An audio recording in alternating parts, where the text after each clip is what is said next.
Number 69 اعوذ باللہ من الشیطان الرجیم بسم اللہ الرحمن الرحیم وَاتْلُ عَلَيْهِمْ نَبَأَ ابراہیم، اور پڑھے آپ تلاوت کریں ان پر، بتائیں ان کو خبریں قصہ ابراہیم علیہ السلام کا۔ اذ قال لی ابیہ جب کہا ابراہیم علیہ السلام نے اپنے باپ سے، وقومی اور اپنے قوم سے، وما تعبدون تم کس کی پرستش کرتے ہو؟ قالوا نعبد اصناما تو انہوں نے کہا کہ ہم بتوں کی پرستش کرتے ہیں، فنظل لها عاکفین اور ہم بیٹھے رہتے اس کے سامنے، ہم بیٹھے رہتے ہیں، اعتکاف بولتے نا، جم کر بیٹھے رہنا، اعتکاف سے بنا عاکفین کہ ہم جم کر بیٹھے رہتے اس کے سامنے۔ قال هل يسمعونكم تو انہوں نے کہا، مطلب وہی حجت والی بات ہے، اپنے باپ سے بھی کہا، قوم سے بھی جب وہ کہتے تھے کہ کیا وہ سنتا ہے، استدعونا جب تم پکارتے ہو تو یہ جو تم نے بت بنا رکھے اپنے ہاتھوں سے۔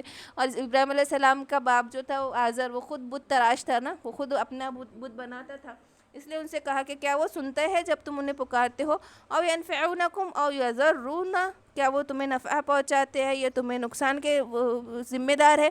قالوا بل وجدنا آباءنا كذلك يفعلون تو انہوں نے کیا جواب دیا کہ ہم نے ہمارے باپ دادا کو اسی طرح کرتا ہوا پایا، اسی لیے ہم بھی یہی کر رہے ہیں۔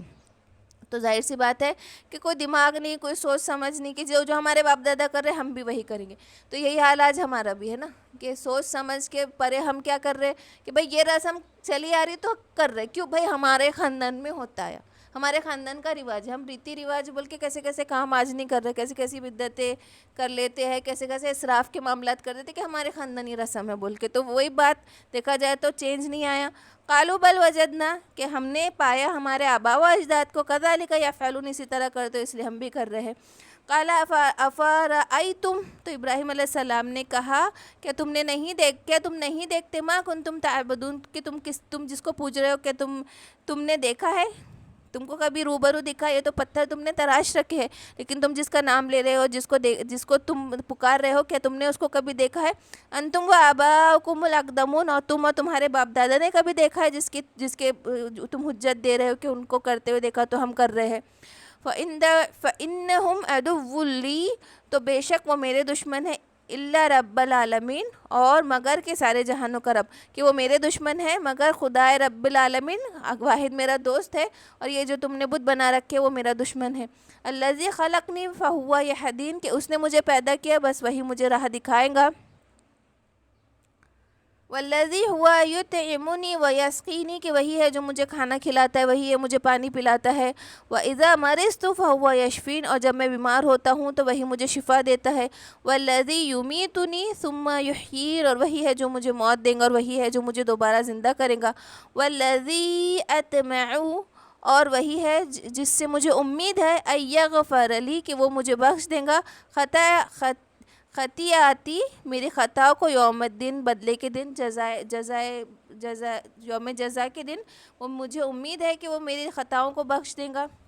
ربی حبلی حکمن کہ وہی ہے جس نے مجھے حکمت دی، والحقنی بالصالحین اور مجھے ملا دیا نیکوکاروں میں سے، واجعل لی لسان صدقن فی الاخرین اور تو کر دے میرے ذکر کو سچا بعد کے آنے والوں کے لیے۔ اب یا پھر خیر کر دے میرے ذکر کو۔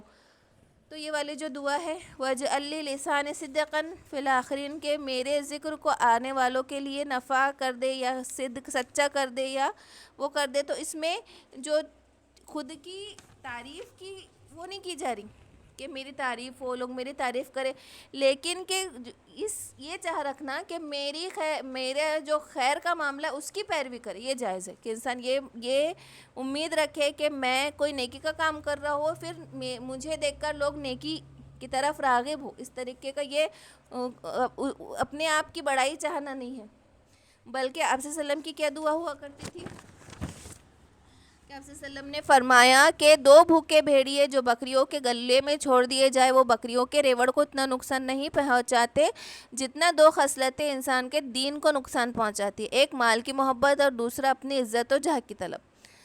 تو آپ صلی اللہ علیہ وسلم کیا دعا کیا کرتے تھے؟ اللہم اجعلنی فی عینی صغیرا یعنی اے اللہ مجھے اپنی نظروں میں چھوٹا، وفی اعین الناس کبیرہ اور لوگوں کے نظر میں بڑا کر دے، کہ میں اپنے آپ کو حقیر جانوں لیکن لوگوں کے نظر میں بڑا ہوں۔ میری نیکیاں مقصد کیا ہے؟ اپنی کوئی دوسری چیز نہیں بلکہ نیکیوں کو، اپنے اعمال کو لوگ بڑا سمجھے اور پیروی کریں، ہے نا۔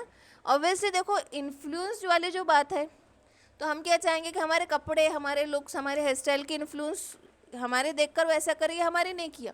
تو اس بات کی کوشش کرنا کہ ہم اگر کوئی نیک کام کر رہے، کوئی کار خیر کر رہے اور اس کی چرچا ہو رہی اور لوگ بھی ویسا کرنا چاہ رہے تو یہ اچھی بات ہے.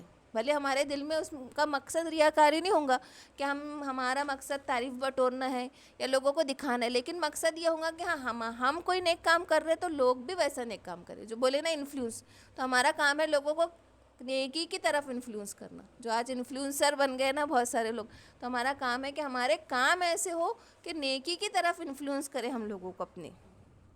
وَاجْعَلْنِي مِن وَرَثَةِ جَنَّةِ النَّعِيمِ، اور مجھے کر دے وارث نعمت کا، جنت کی نعمتوں کا.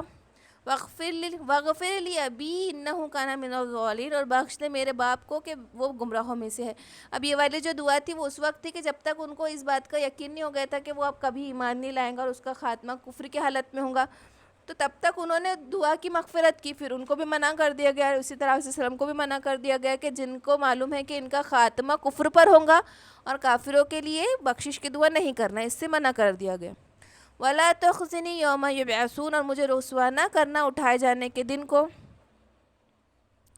یوم لا ينفع مال ولا بنون، اس دن جب کہ نفع نہ پہنچائیں گے مال اور بیٹے.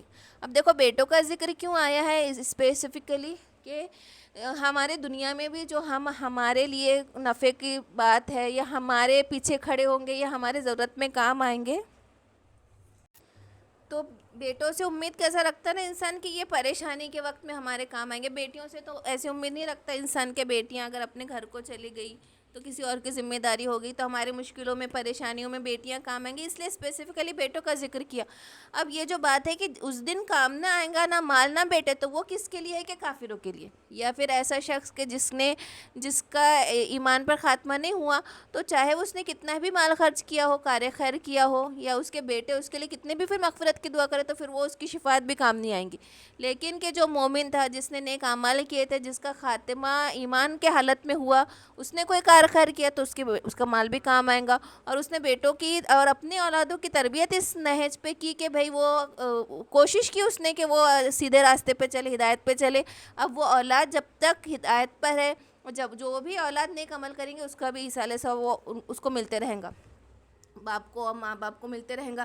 یہاں تک کہ باپ دادا ہے وہ اعلیٰ درجے پر پہنچ گئے، اب ان کے باقی کی نسلیں کم درجے پر ہے، اب وہ مایوس ہوں گے، ان کو یاد کریں گے تو اتنی بھی ان کو وہ نہیں دی جائیں گی تکلیف، اور ان کے باقیوں کے ان کے خاندان والوں کے درجات بلند کر دیے جائیں گے. تو پھر ایک بار جو افراتفری کا معاملہ جو ہوگا نا کہ بھاگ رہے ہیں لوگ، ایک ایک نیکی کو ترس رہے، وہ حشر کا میدان کا منظر ہوگا. پھر جب جنتوں میں پہنچ گئے اور ایک دوسرے کو یاد کر رہے تو پھر ان کو اجازت ملے گی کہ وہ خواہش کر رہے کہ بھائی میاں یا بیٹا نیچے درجے پر ہے گیا، ماں باپ اونچے درجے پہ پہنچ گئے تو وہ یاد کر رہا، تو ماں باپ کے پاس بیٹے کے درجات بلند کر دیے جائیں گے. کوئی بہت جیسے عالم حافظ ہے تو وہ اپنے ماں باپ کے لیے شفاعت کر سکیں گے، اپنے خاندان والوں کی شفاعت کر سکیں گے، تو پھر ان کو شفاعت کی اجازت ملے گی. جو پہلا ماحول جو تھا، جو اپن سمجھتے نا، اپن بھی وہ ہوتا نا کہ بھائی کبھی یہ بات آتی ہے کہ انسان بھاگیں گا، نیکی کے لیے ترسیں گا، اولاد بھاگ جائیں گی، ماں باپ دور بھاگیں گے کہ ہم سے مانگ نہ لے. اور پھر یہ کب کا معاملہ جب حساب کتاب نہیں ہوا، پھر اس کے بعد سب اطمینان سے ہوئے اور پھر حساب کتاب ہو گیا تو پھر شفاعت کا سفارش کا معاملہ شروع ہوگا. تو وہ ہے نا کہ جو حافظ ہے ان کے ماں باپ کو تاج پہنایا جائے گا، اچھا لباس پہنایا جائے گا. علماء نیک جو لوگ ہوں گے جن کو جنت کے اعلیٰ درجے مل رہے ہیں، وہ پھر سفارش کر سکیں گے، اپنے خاندان والوں کو تک کی سفارش کر سکیں گے. تو یہ وہ والا معاملہ ہے. الا من اتى الله بقلب سلیم، مگر کہ جس کو اللہ قلب سلیم عطا کر دے. وَأُزْلِفَتِ الْجَنَّةُ لِلْمُتَّقِينَ، اور نزدیک کر دی جائیں گی جنت پرہیزگاروں کے لیے. وَبُرِّزَتِ الْجَحِيمُ لِلْغَاوِينَ، اور ظاہر کر دی جائیں گی جہنم گمراہوں کے لیے. وقیل لہم اینما کنتم تعبدون، اور ان سے کہا جائے گا کہ کہاں ہے جس کی تم پرستش کیا کرتے تھے. اب یہ جہنمیوں سے بات ہو رہی کہ اب ان کو جہنم میں ڈال دیا گیا. اب ان سے پوچھا جائے گا کہ وہ لوگ کہاں ہیں جس کی تم پرستش کرتے تھے من دون اللہ، اللہ کے سوا. هل ینصرونکم او ینتصرون، نہ ہی وہ تمہاری مدد کر سکتے اور نہ ہی تمہیں کوئی بدلہ دے سکتے ہیں. فَكُبْكِبُوا فِيهَا هُمْ وَالْغَاوُونَ، پھر وہ اوندھے ڈال دیے جائیں گے گمراہ، اور وہ گمراہ ہوں گے. اور جنود ابلیس اجمعون، اور ابلیس کا لشکر سب کا سب کے جو بھی جنات تھے جو اس کی تابعداری میں لگے ہوئے تھے، اور جتنے بھی ابلیس کے لشکر کا مطلب کیسا ہے کہ اللہ کے سوا جو بھی جس کو کسی اور کو پوجنے والا وہ ابلیس کو پوج رہا ہے نا. جو بھی اللہ کے سوا کسی اور کو پوج رہا، کسی اور کو شرک کر رہا، تو وہ سب شیطان کا کہا مان رہا نا. جس نے یا تو رحمان کا کہا مانے گا یا شیطان کا کہا مانے گا. جو رحمان کے راستے سے ہٹکا وہ شیطان کے راستے پہ. تو لشکر سے مراد پھر وہی ہے کہ ہر وہ شرک کرنے والا کافر. قالوا وهم فيها يختصمون، اور وہ کہیں گے اس میں، اور وہ جھگڑتے ہوں گے، وہ آپس میں جھگڑیں گے اور کہیں گے تاللہ، اللہ کی قسم، ان کننا لفی ضلال مبین، کہ ہم کھلی گمراہی میں تھے. اور وہ کہیں گے خدا کی قسم کہ ہم سری گمراہی میں تھے. اذ نسویکم برب العالمین، کہ ہم سوا برابر ٹھہرانا، کہ ہم برابر ٹھہرایا رب العالمین کے برابر، ہم نے تم کو رب العالمین کے برابر ٹھہرایا.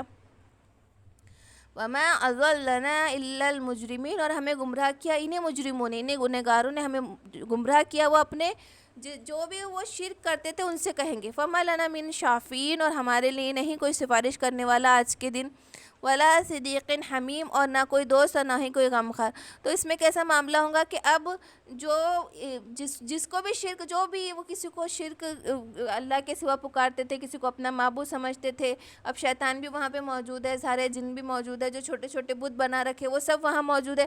اب آپس میں جھگڑا کریں گے کہ تم تھے ہم کو گمراہ کرنے. وہ ایک دوسرے پہ الزام لگا رہے کہ جو پرستش کرتے تھے وہ ان پہ الزام لگائیں گے کہ ہم تمہاری پرستش کرتے تھے، اور وہ لوگ کہیں گے کہ ہم نے تھوڑی کہا تھا تم سے، تم کو تو معلوم تھا کہ کوئی یہ میں سارا میرا معاملہ باطل ہے، تم نے کیوں میری اتباع کی. یہ ان کے بیچ میں آپس میں جھگڑے شروع ہو جائیں گے. اور دیکھو جھگڑے کا معاملہ کیسا آتا نا کہ جہنم میں جاتے ساتھ تو جھگڑا کرنے لگیں گے، اور یہاں پہ جنتیوں کے لیے کیا آتا نا، سلامتی سلامتی. تو دیکھا جائے نا جھگڑا کتنا ذہنی سکون غارت کرتا نا، کتنا ہمارا ذہنی سکون چھیننے والی چیز ہے جھگڑا. اور وہ بولتے نا انسان 2 روٹی کم کھانے ملے لیکن گھر میں جھگڑا نہیں ہونا، ایسا بولتے نا بڑے بوڑھے بولتے نا کہ ایک ٹائم نہ کھانے ملے چلے گا لیکن گھر میں جھگڑا نہیں ہونا. تو یہ جو سکون ہے تو جنتیوں کے لیے اس میں کوئی بات نہیں، کوئی لغو بات نہیں، کوئی بیہودہ کلام نہیں، صرف سلامتی، سلام سلام، ایک دوسرے سے پیار محبت، جلن نہیں، حسد نہیں. اور یہاں پہ کیسا ہر وہ چیز، مطلب ہر وہ تکلیف جو انسان کو ذہنی بدنی ہر چیز سے تکلیف پہنچائی جائیں گے، یہ ذہنی سکون بھی. جھگڑ رہے آپس میں، ایک دوسرے کو کوس رہے، ایک دوسرے پہ الزام لگا رہے. فما لنا من شافین، اور نہ ہی کوئی ہمارا سفارش کرنے والا ہے. ولا صدیق حمیم، اور نہ ہی کوئی دوست ہے حمیم، اور نہ ہی کوئی غمخوار ہے. فلو ان لنا کرتن، اور بس کہ اب ہمارے لیے کرتن، اگر ہم پلٹ جائے، فنکون من المؤمنین، تو ہم مومن ہو جائے. تو اب ان کی حسرت ہوں گی. یوم القیامت کو کیا کہا جاتا ہے؟ یوم الحسرت، کہ وہ حسرت کا دن ہوگا. کہ کافر کیا چاہیں گے کہ ہم نے یہ سب دیکھ لیا، ہم کتنے گمراہ تھے، اب ہم کو دوبارہ اگر راستہ مل جائے، ہم کو دوبارہ پلٹنا کے موقع مل جائے تو ہم بہت ایمان والے ہو جائیں گے، بہت کار خیر کریں گے، پوری طریقے سے ایمان لا لیں گے.